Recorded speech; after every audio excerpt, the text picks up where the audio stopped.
Baik, selamat siang Bapak Instruktur, Ibu Guru Pamong, dan teman-teman seperjuangan. Hari ini saya akan melanjutkan lagi kegiatan mengajar saya untuk aksi yang kedua, pertemuan yang pertama, dengan materi faktor-faktor yang mempengaruhi laju reaksi menggunakan model pembelajaran inquiry terbimbing. Seperti apa dan bagaimana model pembelajarannya? Mari kita saksikan bersama dalam pembelajaran saya yang ketiga, aksi yang kedua, pertemuan yang pertama di dalam ruangan. Selamat menyaksikan. Terima kasih.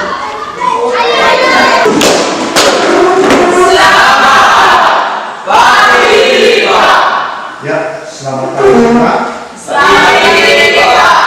Bagaimana kabar hari ini? Baik.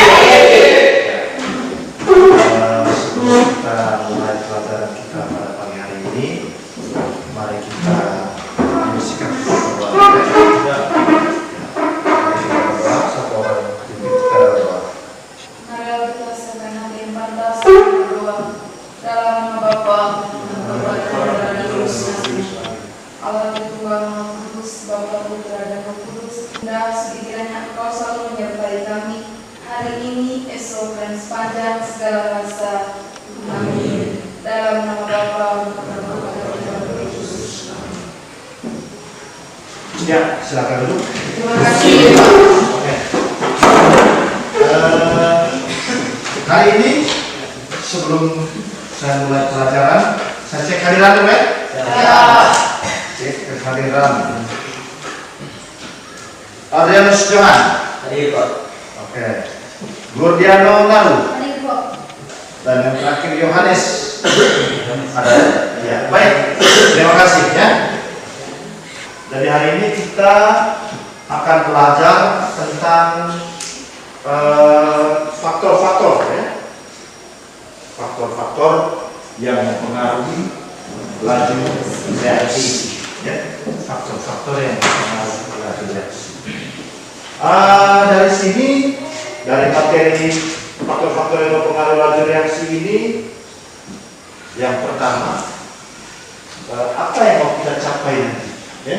Apa yang mau kita capai dalam pembelajaran hari ini? Di situ yang pertama itu nanti kita bisa menyebutkan faktor-faktor yang mempengaruhi laju reaksi. Faktor-faktor apa saja yang mempengaruhi laju reaksi? Ya?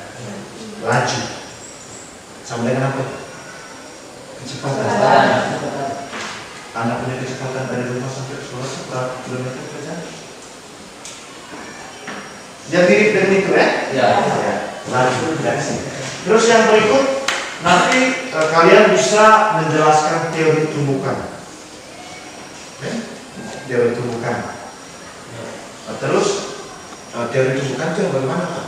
Teori tumbukan itu kalian pernah masuk air? Pernah. Pernah. Pernah lihat kalau air begini itu dia bergerak? Pernah. Kenapa dia bergerak? Karena molekul air itu saling tumpuk di dalam karena ada energi panas yang datang dari bawah. Ya, itu nanti kita menuju ke sana. Kemudian nanti kita akan bisa menjelaskan faktor-faktor yang mempengaruhi laju reaksi. Setelah kita bisa menyebutkan ada faktor-faktor yang mempengaruhi laju reaksi, terus kita serta akan membuat eksperimen sederhana. Ya, dari faktor-faktor yang kita sebutkan nanti itu ada kita buat eksperimen. Oh, ini karena ini. Dan yang terakhir itu kita bisa menyajikan, kita bisa melihat hasilnya apa, ya. Jadi begitu. Itu hal yang mau kita capai hari ini, ya. Dan tujuan dari pembelajaran hari ini yaitu di situ tadi menggunakan model hari ini kita menggunakan model pembelajaran yang namanya inquiry terbimbing, ya. Dari sebentar kalian itu bisa melakukan penyelidikan sederhana. Penyelidikan itu yang kita membuat eksperimen sederhana. Terus diharapkan kalian bisa aktif dalam pembelajaran, bisa merancang eksperimen. Ini hari misalnya eksperimen kecil, nanti besok kamu bisa buat yang lebih besar lagi di rumah atau di mana saja kamu melanjutkan pendidikan. Terus bisa mengambil informasi dari berbagai sumber, dari buku paket atau dari mana yang lain, ya. Bisa mengambil banyak sumber. Dan yang terakhir itu kalian bisa menjelaskan, ya, faktor faktor-faktor yang mempengaruhi laju reaksi. Coba kalian berikan contoh, ya, berikan contoh laju reaksi yang ada dalam kehidupan sehari-hari. Ya, silakan. Contohnya peristiwa kebakaran di dalam mesin kendaraan. Iya, peristiwa kebakaran dalam mesin kendaraan. Masih ada? Ya, baik. Jadi itu jawaban-jawaban kalian setelah disebutkan tadi itu. Ada yang benar, ada yang masih sipit-sipit. Tidak apa-apa ya? Ya. Jadi untuk lebih benarnya nanti kita coba dengarkan video berikut ini ya. Assalamualaikum warahmatullahi wabarakatuh. Pada hari ini kita akan belajar mengenai bab laju reaksi. Perhatikan video berikut. Nah, jadi video ini berisi beberapa contoh reaksi kimia yang terjadi dalam kehidupan sehari-hari ditinjau dari kecepatan reaksinya. Itu dia ya. Saya minta saat ini apa komentar Anda ya tentang video yang barusan saya. Setelah kalian nonton tadi, kira video itu tentang apa atau pesannya bagaimana dari video itu? Ada yang bisa memberikan komentar? Silakan. Ya, silakan. Menurut saya, dari keempat gambar yang saya itu hanya peristiwa masaknya uang pisang dan perkaratan besi yang termasuk ke dalam peristiwa laju reaksi. Perkaratan besi ya? Iya, benar bahwa salah satu contoh dalam kehidupan nyata itu laju reaksi itu adalah reaksi besi berkarat. Ya. Baik, kita lanjut ke yang berikut. Ya, perhatikan gambar ini. Ya, kalian lihat, ya, itu ada gambar api yang terbakar, ada gambar pisang, ada gambar besi berkarat, ada gambar orang jenuh pakaian. Nah, dari gambar-gambar ini, ya, dari gambar-gambar ini, apa hubungan gambar di atas? Apa hubungan gambar di atas dengan peristiwa laju reaksi yang kita sebut tadi, atau yang kita lihat video tadi? Apa hubungannya? Ada yang bisa memberikan komentar? Silakan. Menurut saya, hubungannya peristiwa pembakaran berhubungan dengan konsentrasi udara dan jumlah kayu yang dibakar. Iya, betul sekali ya. Yang lain saya. Ya, silakan. Menurut saya, peristiwa besi berkarat ada hubungannya dengan laju reaksi, yaitu konsentrasi udara yang lembab. Konsentrasi udara, ya. Tetap konsentrasi. Masih ada? Silakan. Menurut saya, peristiwa keringnya baju berhubungan dengan suhu atau panasnya matahari. Iya. Iya, baik. Jadi itu jawaban kalian. Jadi sebenarnya laju reaksi itu ya disebabkan oleh 4 faktor. Ya, 4 faktor. Yang pertama itu adalah konsentrasi. Yang kedua itu luas permukaan. Dan yang terakhir itu katalis. Tadi 4 faktor inilah yang mempengaruhi proses terjadinya laju reaksi dalam kehidupan sehari-hari. Baik, sekarang kita masuk kelompok ya. Silakan duduk dalam berkelompok sebentar. Jadi saya bagikan dulu RKPD-nya ya. Saya bagikan dulu.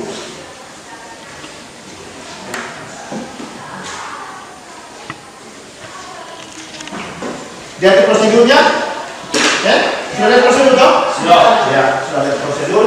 Sekarang silakan menuju ke tempat eksperimen masing-masing yang sudah disiapkan di sana.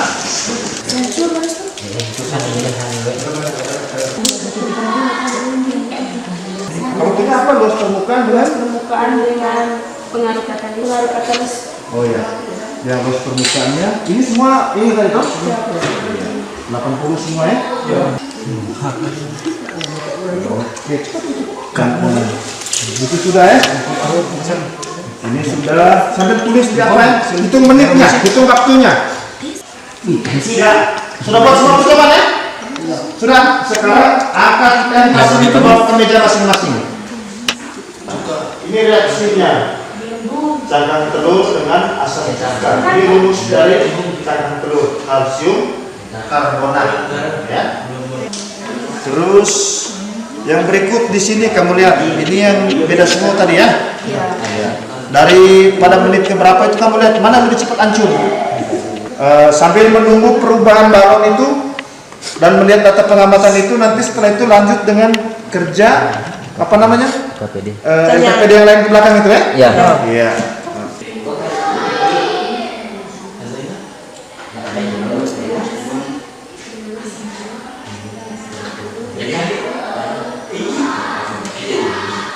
Oke, baik. Sekarang kita mulai dari kelompok 1 ya.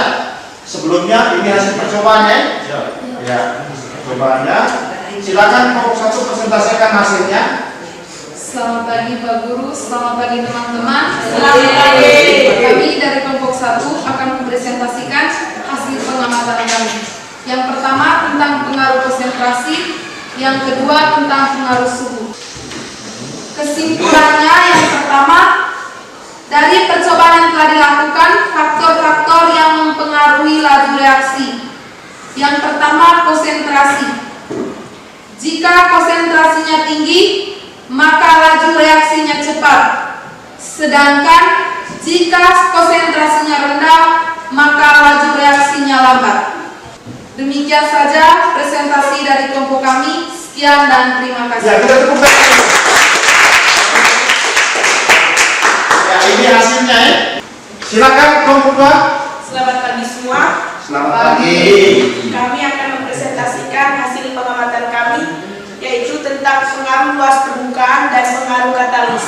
Sekian presentasi dari kelompok kami. Terima kasih. Ya.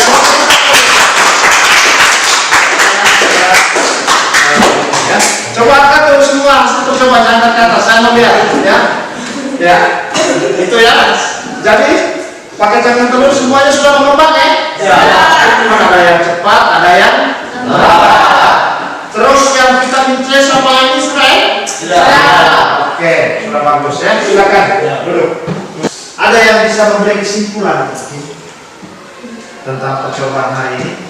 Pelajaran kita hari ini, ada yang bisa beri kesimpulan dari hasil eksperimen yang sudah kita buat sampai ada balon yang berkembang, ada beda rasa ya, ada yang lebih cepat ini, ada yang bisa beri kesimpulan? Tidak ada. Oke, kalau tidak ada berarti saya yang tarik kesimpulannya. Ya. Jadi kesimpulannya, faktor-faktor yang mempengaruhi laju reaksi itu ada 4. Yang kalian sudah percobaan tadi, ya. Pertama itu yang mempengaruhi laju reaksi itu yang pertama itu adalah konsentrasi. Yang kedua itu luas permukaan. Yang ketiga itu suhu. Dan yang keempat itu katalis. Ya. Semakin besar konsentrasi reaksi, maka laju reaksinya semakin cepat. Dan semakin kecil konsentrasi reaksinya, maka laju reaksi semakin lambat. Semakin besar luas permukaan reaksi, maka laju reaksi semakin cepat. Dan semakin kecil luas permukaan, maka laju reaksi semakin lambat. Kelompok 1 ya? Jadi kesimpulannya apa?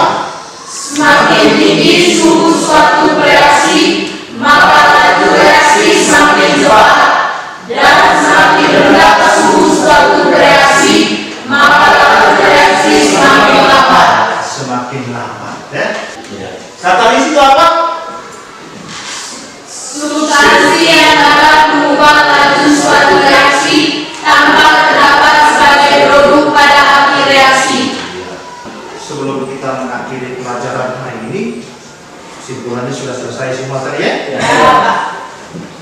Pesan saya untuk kalian, jika Anda berpikir pendidikan itu mahal, selama ini kan banyak pendidikan itu mahal. Tapi coba Anda perkirakan, ketika Anda berada dalam sebuah ketidaktahuan, apa lebih mahal atau tidak?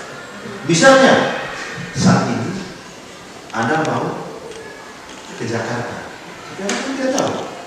Ya toh? Orang mulai tipu sana sini kan ketika Anda tidak tahu kan? Berarti lebih mahal atau bayarnya? Laut yang benar tidak akan menghasilkan laut yang semakin. Maka saya bilang, saya selalu pesan kalian itu tidak boleh merasa nyaman dengan pendidikan yang sekarang. Itu tidak boleh. Karena kalau bisa kalian nyaman, kalian tetap seperti ini tuh, tidak ada perubahan. Tapi ketika merasa tidak nyaman, ini harus begini, saya harus begini. Nah itulah yang akan Anda terus mencari dan terus mencari. Ya, dari pelajaran kita hari ini sudah selesai, ya, sudah selesai. Nanti setelah selesai pelajaran dicuci lagi bersih-bersih ya. Gelas-gelas kimia yang ada, yang Erlenmeyer. Ini namanya Erlenmeyer. Kalau nanti kalian ke tingkat yang lebih tinggi ke apa? Universitas, ini prakteknya lebih. Yang nanti tinggal kalau bisa ada yang tanya. Ini apa? Kalau misalnya disuruh oleh asisten, kamu tuh ambil Erlenmeyer, ini namanya Erlenmeyer. Bukan ini yang Erlenmeyer. Terus yang itu namanya gelas kimia, ya. Nanti saya akan bawa kamu ke laboratorium itu untuk perkenalkan. Oh, yang ini tabung reaksi, yang ini gelas kimia, yang ini pipette test, yang ini masih banyak. Oh, yang ini namanya sentrifugal, ya, ada. Ya, nanti setelah pelajaran ini dicuci bersih-bersih, baru diangkat ke laboratorium. Ya. Ya. Baik, sebelum mengakhiri pelajaran hari ini, mari kita tutup pelajaran kita ini dengan satu orang pimpin doa ya. Mari kita ambil posisi berdoa. Satu orang silakan. Dalam Bapa.